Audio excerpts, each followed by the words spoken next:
Pour yourself a cold one. Let's drink them, huh? And listen to Ross Tucker break down the top college prospects on another tasty edition of The College Draft.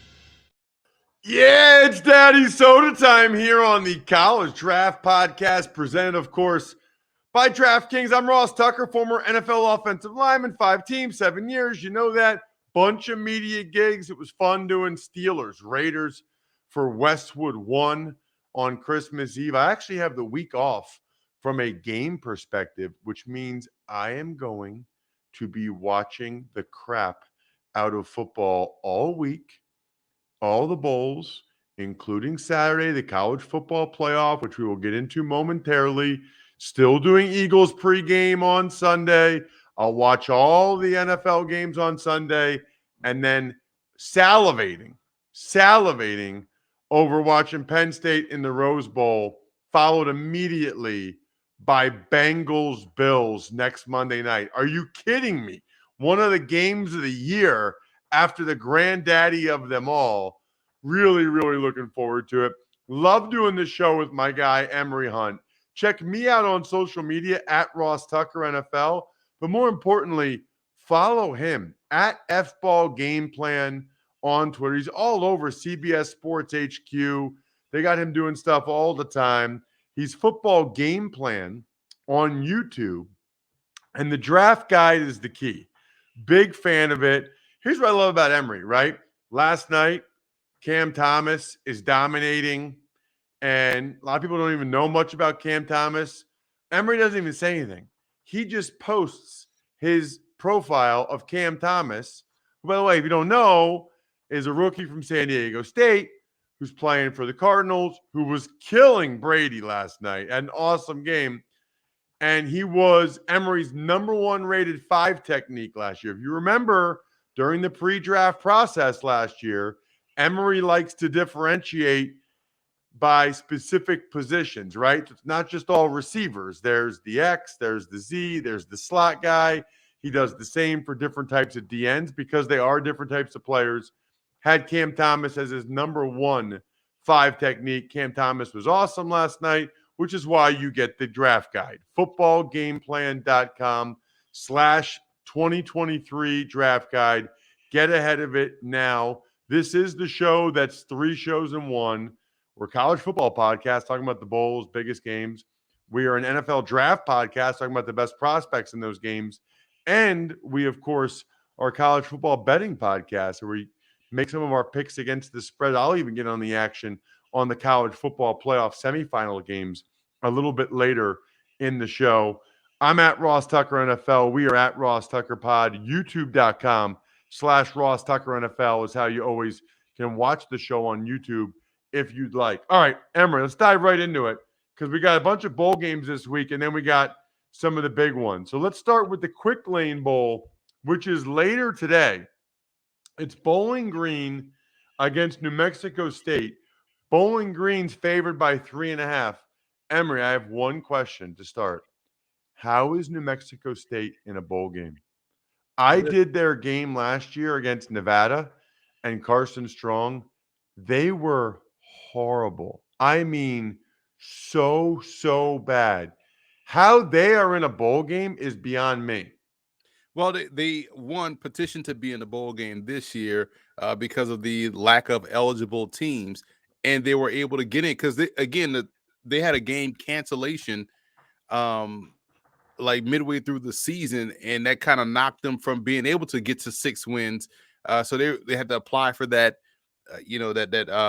grace to get in, but they also were able to schedule a game at the last week of the season against Valparaiso, which they didn't need because the NCAA approved them, granted them eligibility for a bowl. So they beat the brakes off Valparaiso anyway. But you like the fact that this team, it's so hard to, one, recruit and win consistently at New Mexico State in football. They're a dominant or excellent program in basketball.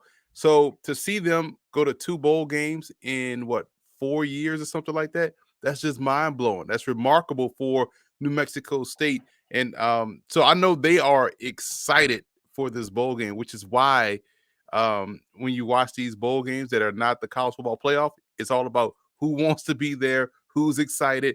Bowling Green feels like they played this game, because they play in the MAC. This game is in Detroit. It's like, all right, whatever, so it's not that far of a trip for them. But I like New Mexico State on the money line because I think they're more amped to be there. And Justin Powers is a guy to watch, but Carl Brooks defensively, the D tackle, is an All-American, probably is going to end up in the Shrine or Senior Bowl. Someone that we talked about the 5 technique, Cam Thomas. He's 6'4", 280, 6'3", 280, 290. So he's around that ilk. So he's someone to keep an eye on. He had 30 and a half TFLs the last 2 years, and I think 17 and a half sacks the last 2 years. So he's been dominant. He's a good player. Yeah, I didn't do any Bowling Green games this year, but I did a couple the year before. Brooks is a good player, really good player. Powers is the receiver for New Mexico State. You mentioned you like New Mexico State on the money line. Good to know.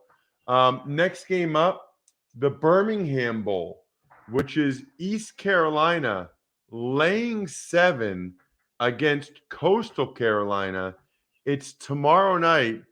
A whole lot of Carolina going on. The total is 64. And some guys you're looking at in the game, including some guys going against each other. East Carolina guard Justin Redd, Coastal D tackle Gerard Clark.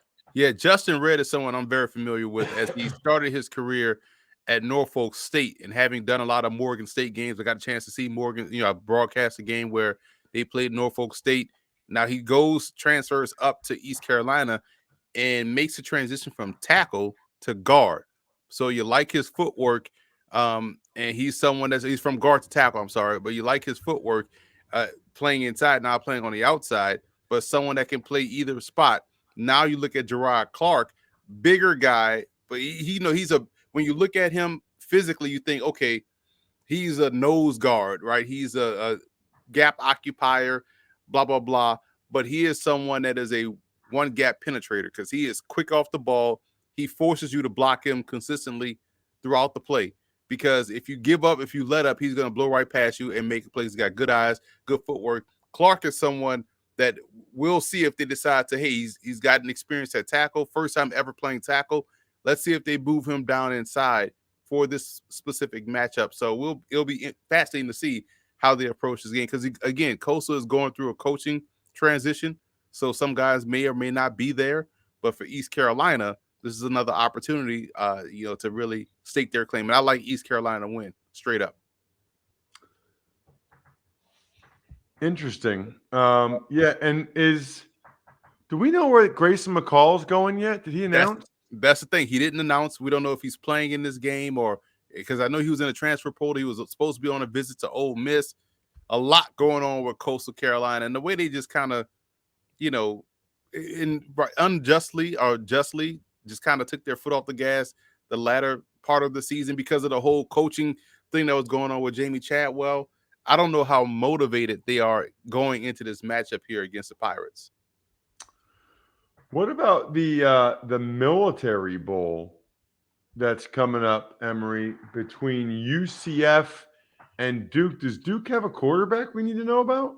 For future references, yes, they do. Riley Leonard has been phenomenal for the Blue Devils. And at one point in time in the season, we're talking about Duke, potentially winning the ACC. So I feel like this Duke team or this with the collection of players they got with that staff and how they're building this thing moving forward, Duke is going to be a problem next season. So Leonard is someone that's a true dual threat. He's their leading rusher in addition to being their leading passer. And he has so much confidence out there in the pocket to where, hey, I know I'm the best athlete out here on this field. I know I can get the 7-yard gain, a 20-yard gain anytime I want to. I can also sit back in the pocket, buy some time, and find somebody deep down the field. So he is going to be a terror for ACC defenses for the rest of his career there. And he gives them a legitimate shot in this ball game. Now for UCF, their running back, Isaiah Bowser, former Northwestern transfer. I'll toss out, watching him play, he kind of reminds me of a cross between, James Conner, number one. But going back in the archives for this one, Robert Smith. He's got like a good feel for the run game. Remember the former Minnesota Vikings star, Ohio State star. Long strider, I remember. Long Smooth. strider. Yeah, good fluid guy. And that's who I feel like Bowser reminds me of. He is someone that, has good vision, understands how to not waste time behind the line of scrimmage, very productive, good inside the green zone from the 10-yard line going in. So he has a nose for the end zone, kind of like Robert Smith did, or when he playing it, kind of like how James Conner does. So this is going to be a fun game. I would say this. I would lay the points or take the points with Duke, and I like the over because UCF we know doesn't play defense. Duke can score as well. I think this will be a fun, entertaining game. So Duke is laying 3, and the total is 62.5. So you like the over, and you're going to lay the 3? Yes, like the over, lay the 3. These games usually end up being fun and entertaining. I remember Temple in North Carolina played a really fun one back when PJ Walker was there. I like this one here to go over as well because UCF's offense, John Reese Plumlee is a really good quarterback, dynamic dual threat just like Leonard is. So I think we'll see dual threat quarterbacks in this bowl game. Love it. Boy, there's a lot of bowls this week. This is like the week. Just looking at it, like Oklahoma State, Wisconsin, Kansas, Arkansas, North Carolina, Oregon. There's a bunch. Let's get to Notre Dame and South Carolina, which is a really interesting one coming up later on Friday afternoon.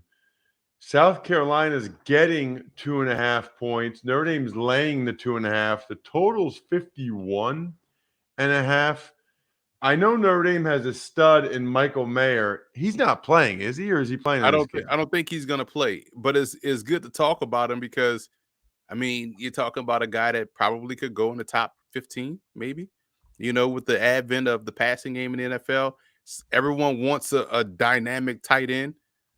I mean, this one is not only dynamic, but he also is really good in the run game too. So you find these guys that are good inline blockers, but excellent receivers.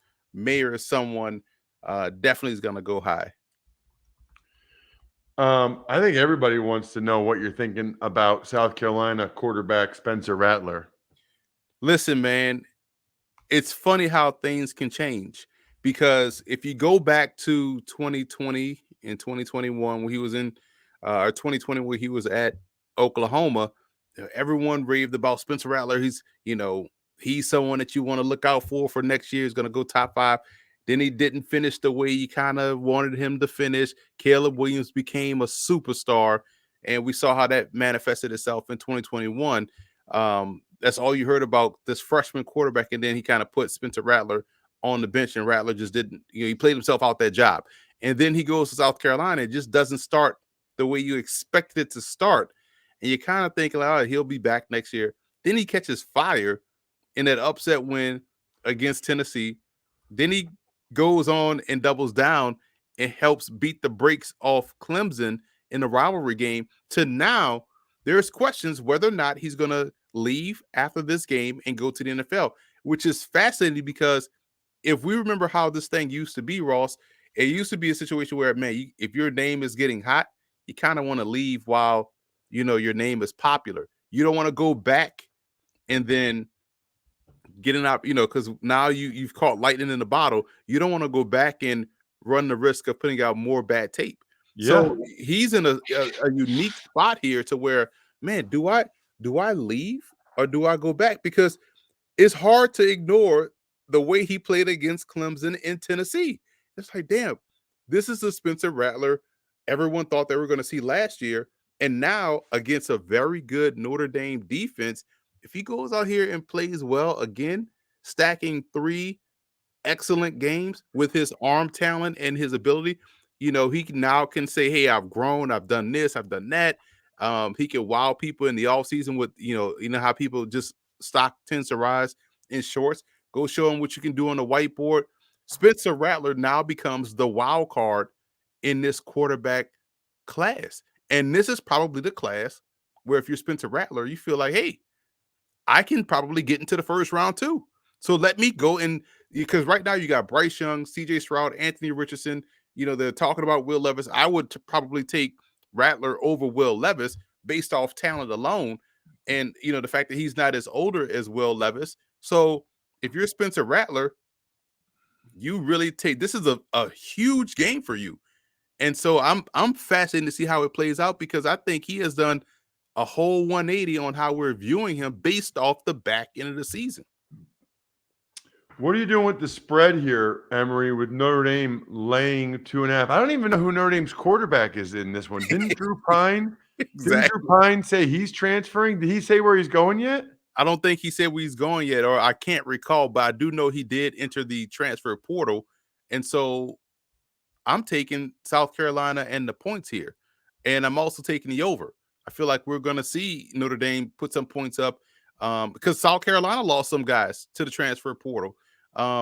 So I think because of the significance of this game for Spencer Rattler, Ross, I'm telling you, man, this is the wild card in this quarterback class. I think if they win and he has a great game, he's coming out in the NFL draft. Even if they lose and he has a great game, he's coming out. Wow. By the way, Drew Pine going to Arizona State. Arizona State. I just looked it up while you were talking. That's interesting. I kind of thought he might go to UConn. He's from Connecticut, but evidently not. What about Clemson and Tennessee? Last one before we get to the college football playoff games. It's the Orange Bowl. You got the Tennessee Volunteers with Joe Milton playing quarterback instead of Hendon Hooker.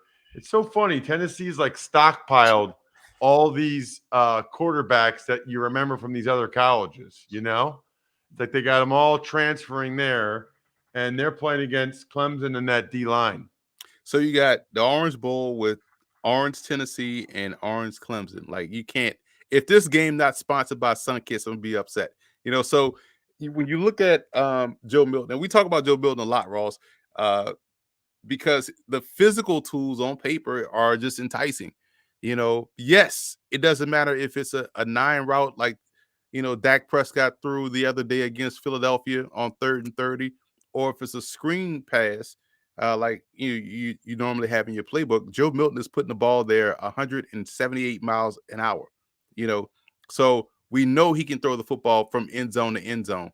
We know he has the old school Tecmo Bowl arm strength, right? Can he rein it in and find some touch? And we know he can make tight window throws, but sometimes you have to feather that ball in there, and we'll see if he can do that against this defense that has a really good secondary. And I wanted to get your thoughts on Brian Bresee, because we talked about him a lot too. I feel like this draft, we've talked about Will Anderson, Jalen Carter, and we kind of not have brought up Brian Bresee because of the injury and him coming back from the injury. But before the injury, this dude was rock freaking solid. And I think if you are a team that doesn't get Jalen Carter or a Will Anderson, getting Brian Bresee maybe in between that 10 to 15 range in the first round, you might end up with a huge steal. What are your thoughts on Bresee as a player? Yeah, 2 thoughts. Number one, should have mentioned this earlier, but make sure you download the DraftKings Sportsbook app now. Use code Ross. New customers, just place a $5 pregame money line bet. You've heard Emory talking about some of them, on any college football team to win, and get $150 if they do. So just pick a team, pregame money line bet, $5, you get $150 if your team does. That's code Ross, only at DraftKings Sportsbook. Minimum age and eligibility restrictions apply. Who he reminds me of, Emory, and this is a really high bar, and it's highly unlikely he becomes this good of a player, but body type, style of play, Bresee reminds me of J.J. Watt. I mean, that's who they remind me of. Now, not dissimilar in college. Watt came off the edge more in college, but Watt is really an interior player now at 290 pounds, who is real good with his hands but also is athletic enough to backdoor things. That's Bresee. Like Bresee's a big kid now, Right. big kid. And that's who he stylistically reminds me of. Bresee might be a little bit thicker and not really as capable, but he looks to me like some of the dudes I went against, like Aaron Smith for the Steelers. Wow. Some of those three techniques. I'll give you another guy a little bit who's still an unbelievable football player because I did that Raiders Steelers game Saturday night. Cam Hayward is a monster still. That poor rookie for the Raiders, Dylan Parham, he didn't have it. I mean, he just didn't have enough in his rear to hold up against Cam's bull rush. He's just so strong. So yeah, I'm a big Bresee guy. Looking forward to this game. Clemson's laying 5.5. Probably a lot of the Hendon Hooker factor. What are you thinking, Emory? Yeah, I like Clemson in this game. I'm laying the points because we get Klubnik for a full game, which just makes the offense that much better. There's no inconsistency that we're going to see in the passing game. Yeah, Tennessee may do some things defensively, but we're talking about a Tennessee defense that was there in name only, if we're being completely honest. And we are talking about Clemson's defense that the majority of their guys are going to play in this bowl game. So I like Clemson, on the, as far as on paper, out there on the field. And if you're Pete Carroll, just to throw this in here for draft purposes, if you're Pete Carroll and you got 2 first-round picks, you could potentially come away with either Will Anderson and or Jalen Carter and Brian Bresee. Your defensive front 7 is fixed now. Well, they definitely need to do that. Although they played better against the Chiefs, they still need to be much, much better on the defensive side of the ball. All right, let's get to the college football playoff games here, Emory.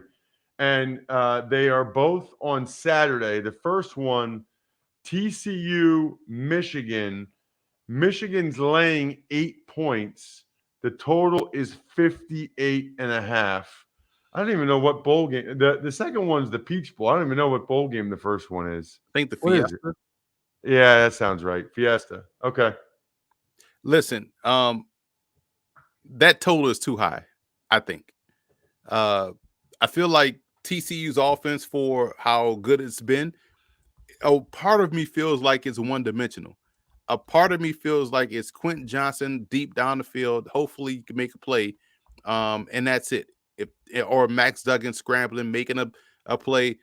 And you don't want to give them the tag of Cinderella because they have earned the right to be there. They are a Big 12 champion.